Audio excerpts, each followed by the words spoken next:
I made one joke, that's it. I said our baby looked like his best friend, and now my boyfriend won't even answer my calls. It's been 2 weeks, and I'm here alone with a 3-month-old, wondering if I really messed up, or if he's just too sensitive about everything that comes out of my mouth.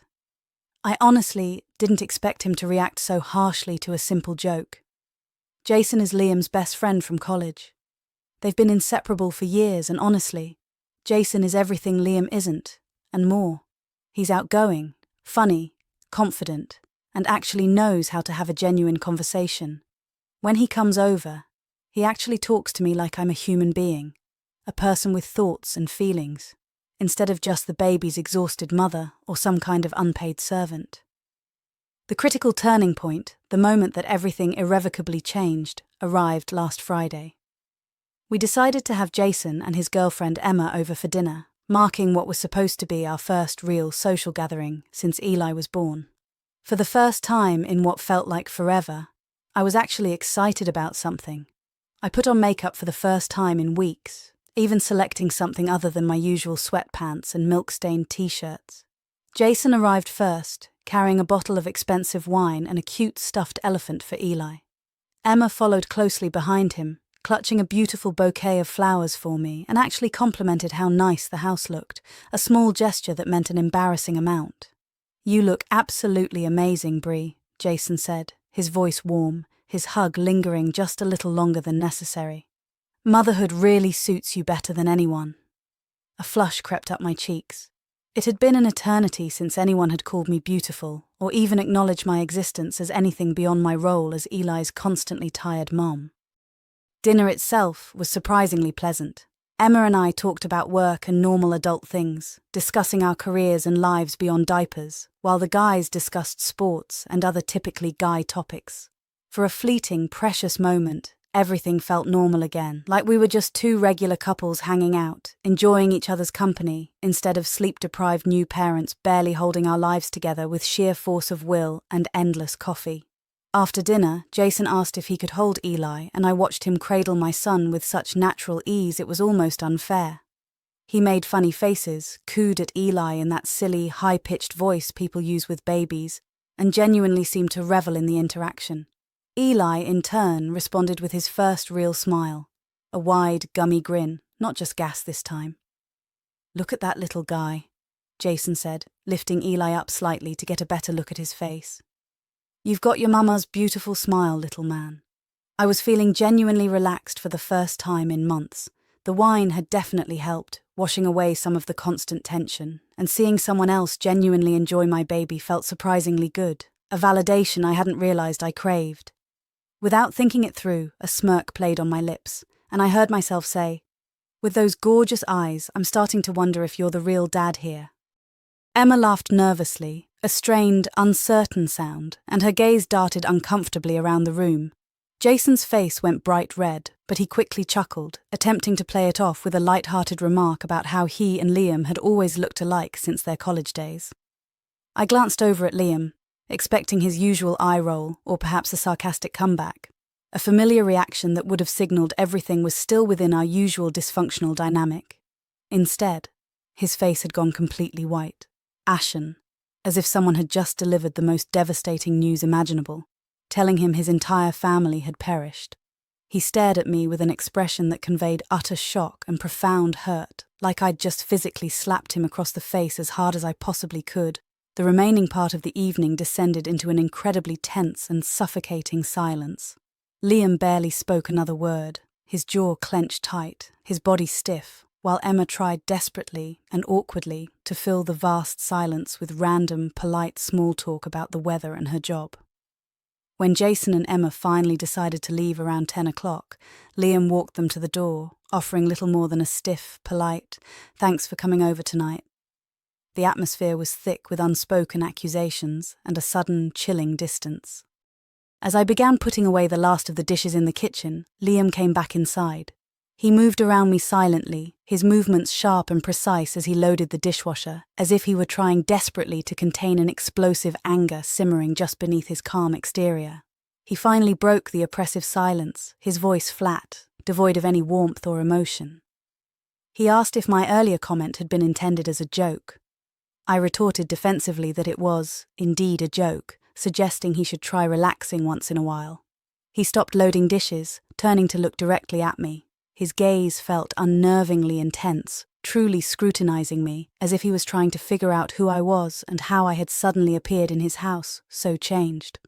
He spoke slowly, choosing each word with deliberate care. He reminded me of my constant complaints about his distance and then accused me of making him feel like a complete fool in front of his best friend.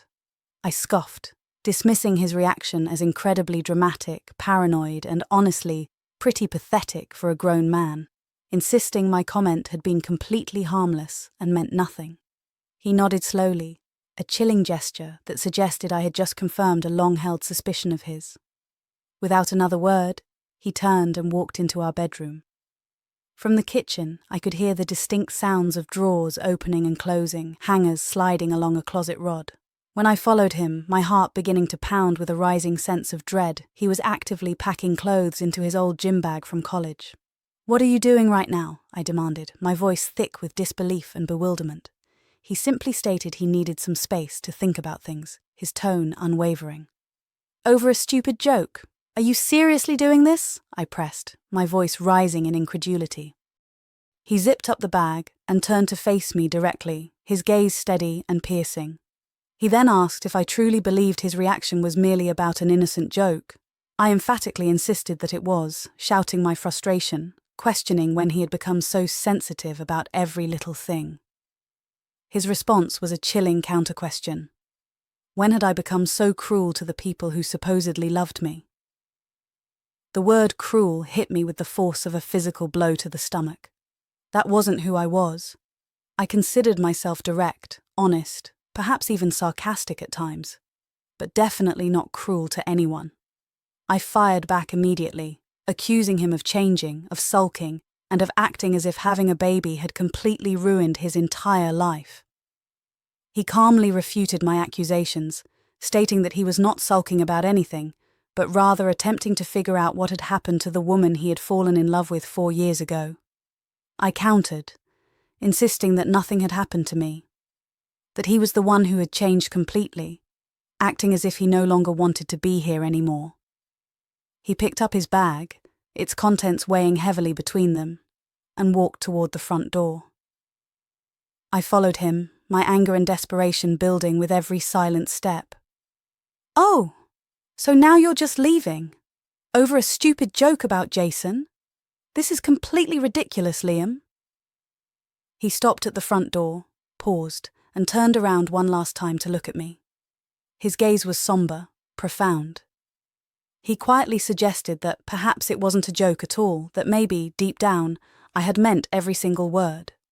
Then, without another sound, he simply left. There was no dramatic slamming of doors, no shouting, no theatrical storming out. He just walked out as if he were heading to work, except this time, he took his bag and did not return.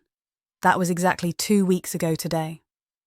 The silence that followed his departure was heavy, suffocating, and utterly unlike any silence I had ever known in our relationship. The initial hours after Liam's departure were a blur of disbelief and a simmering anger that I refused to acknowledge. I texted him that first night, a brief message filled with a mixture of confusion and an attempt to downplay the severity of the situation. I told him this was completely stupid and urged him to just come home. There was no response at all. I tried calling him the next day, but every single call went straight to voicemail, a chillingly consistent silence that began to gnaw at me. Throughout the first week, I sent him countless pictures of Eli, hoping that the sight of our son would break through whatever wall he had erected, believing that surely the bond with his child would make him come to his senses. Still, absolutely nothing. The silence from him was a constant oppressive weight in our increasingly empty apartment. Finally, after nearly a week of his complete radio silence, a creeping desperation began to set in, overriding my pride. I called his sister, Sarah, because I was running out of options and needed to know where he was. She answered on the third ring, her voice surprisingly gentle as she asked how I was holding up and how the baby was doing. I quickly confirmed we were fine and immediately asked if Liam was staying with them.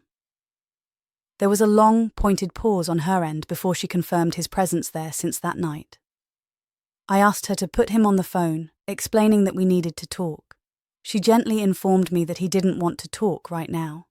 I countered, pointing out that it was about his son, and that this whole situation was completely ridiculous. She affirmed he knew I had his son, reassuring me he wasn't abandoning Eli or anything like that. I then pressed, wanting to know exactly what he was doing then. Another pause stretched between us. She then revealed that he was hurt, truly, deeply hurt by what had happened. My immediate reaction was to dismiss her words, to insist that it was just a simple joke that meant nothing. But Sarah calmly stated that Liam didn't think it was a joke at all. He believed I had meant exactly what I said. I vehemently declared that was completely insane, and he knew it. Sarah then asked, her voice laced with a subtle challenge, if it truly was insane. She informed me that he had recounted to her all the things I'd been saying lately, specifically about Jason, and about how Liam supposedly didn't measure up to him in any way. I felt a flush of indignant heat rise in my chest.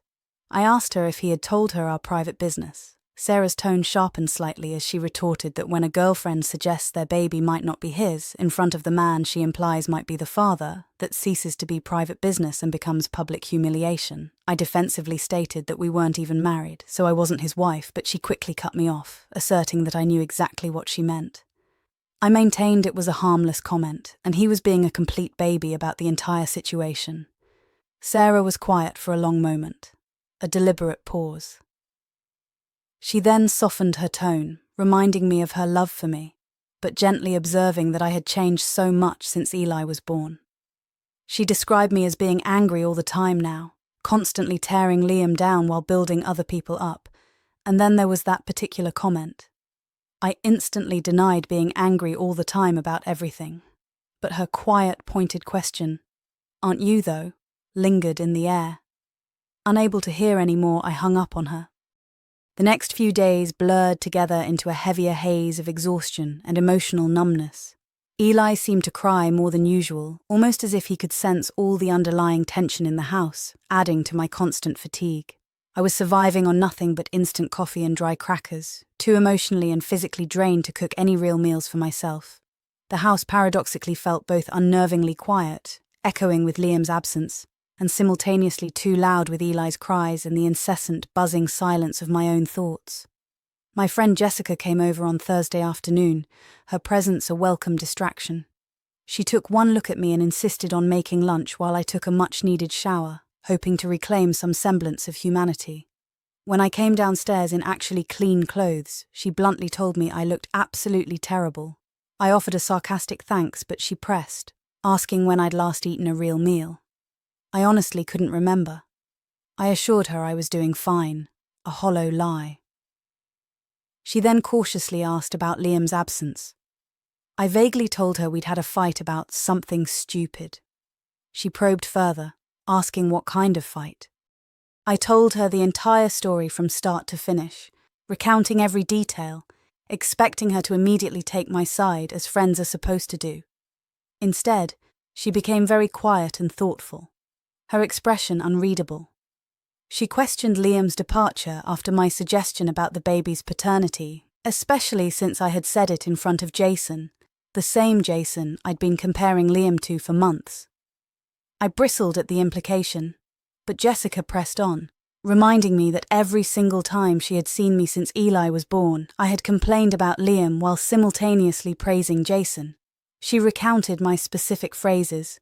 Jason would do this differently. Jason understands babies better. Jason actually listens when I talk. I admitted I had been venting to my friends, insisting that friends were supposed to listen. Jessica, however, drew a clear distinction, emphasizing the difference between venting and constantly comparing one's boyfriend to another man in a positive light. I immediately felt defensive. I argued that Jason was simply easier to talk to than Liam. When she asked why, I explained he just was, that he paid attention to me when I spoke and made me feel like I actually mattered as a person. Jessica raised an eyebrow, quietly asking if Liam no longer made me feel that way. With a sigh of resignation, I admitted he didn't anymore. When she asked if I had actually told Liam how I felt about any of this, I deflected, claiming I shouldn't have to tell him everything, that he should just know when something was wrong. Jessica patiently countered that relationships didn't work that way, that people weren't mind readers. I dismissed it all as Liam completely overreacting to a stupid joke that meant nothing. Jessica was quiet for a moment, her gaze thoughtful. Then she asked a truly personal question. If anything, any kind of moment had ever happened between me and Jason that might have crossed some kind of line. The question hit me with the shocking impact of ice-cold water. What? I thought, my mind racing. I immediately denied it vehemently, protesting why she would even ask such a thing. She clarified that she wasn't talking about anything sexual, but any moment, any conversation that might have felt different, anything that might have crossed a line. My stomach dropped to the floor. I instantly thought back to that night 3 months ago, when I was still heavily pregnant and overwhelmed. Liam and I had gotten into a massive fight about baby names and nursery colours. He'd stormed out to cool off somewhere, leaving me alone and distraught. I'd called Jason, crying my eyes out. Jason had arrived within 20 minutes, bringing ice cream and tissues, and had listened to me rant and cry for over 2 hours. When I started crying even harder, confessing my fears of feeling alone and scared, he had simply held me on the couch. It wasn't a sexual embrace, just comfort and support. But there had been a very distinct moment when we pulled apart, our eyes meeting, and something unspoken, a silent connection, had definitely passed between us. Nothing physical had happened, but something emotional certainly could have. I had never told Liam about that night or Jason coming over. "Bree, you're being quiet," Jessica observed, breaking my internal reverie. "No," I quickly responded, my voice sharper than I intended. "Nothing happened between us ever." But Jessica, with an unnerving perception, saw something in my face that betrayed my words. "Are you absolutely sure about that?" she asked, her gaze unwavering. "I'm completely sure," I insisted, perhaps too forcefully. "Because if there was even a moment where you thought about it, where you felt something for Jason that wasn't just friendship," she continued softly, "then maybe your comment wasn't as innocent as you think it was." I stood up abruptly, my mind reeling, and told Jessica she should probably go home now. She began to protest that she was trying to help, but I cut her off, my voice firm. I said you should go. After Jessica left, the silence in the living room became even heavier. I sat there, holding Eli, replaying every single word of our conversation. Had I really been comparing Liam to Jason too much?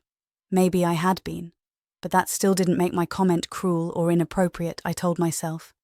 It was just poor timing and bad judgment, a momentary lapse. Yet when I truly forced myself to think about it honestly, I couldn't deny that Jason had been on my mind way more lately than he ever should have been.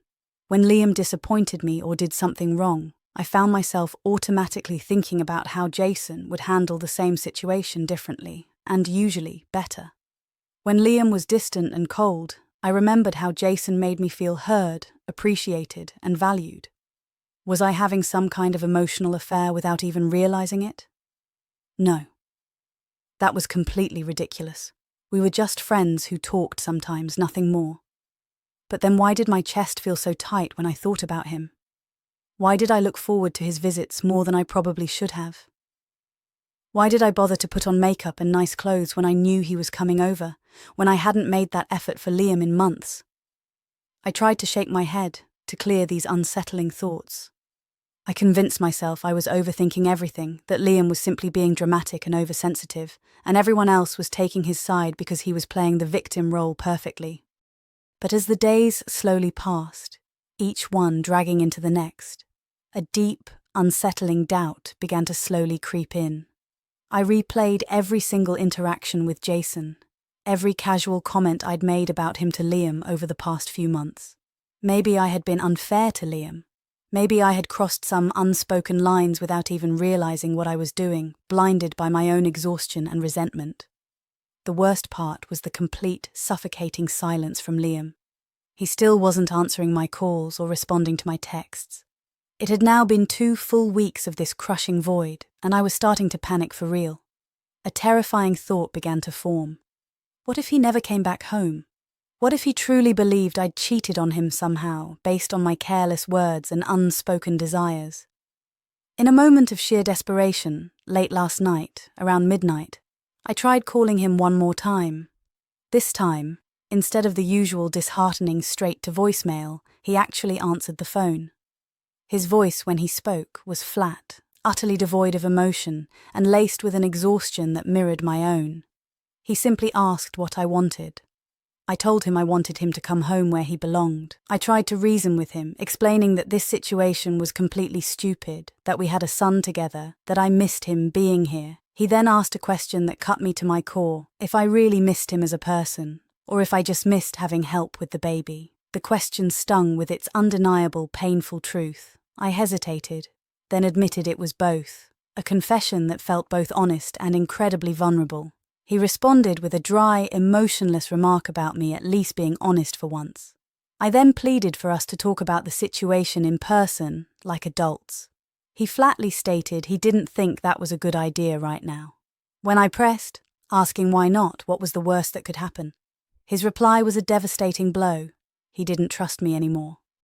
The words hit me harder than any screaming match ever could have. I immediately protested, attempting to downplay the issue by attributing his distrust to just one stupid joke. He countered, his voice low and firm, that it wasn't a joke, and deep down I knew it wasn't either. I tried to deny it, but he pressed further, asking me, bluntly, what I thought about when I looked at Jason, demanding honesty. I was quiet for far too long, my mind racing, unable to formulate a believable lie.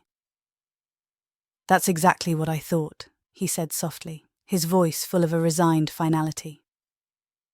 I desperately began to try and explain, but he had already hung up on me. I sat there on the living room floor, staring at my phone, the screen now dark, Eli sleeping peacefully in my arms. For the very first time since this entire mess had started, I finally allowed myself to truly, brutally examine my actual feelings about Jason. The truth that emerged was ugly, complicated, and it made me feel physically sick to my stomach. I was attracted to him. Not just physically, though, he was definitely handsome. I was attracted to how he made me feel. Important, interesting, desired, truly valued. With Jason, I felt like the woman I used to be before sleep deprivation and the overwhelming responsibilities of motherhood completely took over my entire life. With Liam, however, I had come to feel like little more than a mother, a caretaker, someone who was always tired, overwhelmed, and stressed about every single thing. Jason saw me as Brianna the person. Liam, it seemed, only saw me as Eli's mom and nothing else. But in that moment of stark honesty, I also realized that wasn't entirely fair to Liam. He was trying to adjust to being a father, just as I was adjusting to being a mother. We were both navigating this terrifying new landscape, instead of supporting each other through what was undeniably the hardest, most challenging time in our lives. I had been systematically tearing him down, constantly comparing him unfavorably, and building Jason up as some kind of perfect, idealized alternative. Maybe my comment, that seemingly innocent joke, hadn't been a joke after all. Maybe it was my subconscious mind, speaking without my conscious filter, revealing what I'd been truly thinking and feeling all along. That Jason would make a better father, a better partner, a better everything than Liam ever could. The full weight of that realization, the depth of my unfairness, the silent betrayal of my own thoughts, made me physically sick to my stomach. I haven't heard from Liam since that devastating phone call 3 days ago. The silence is now deafening, and I have no idea what comes next.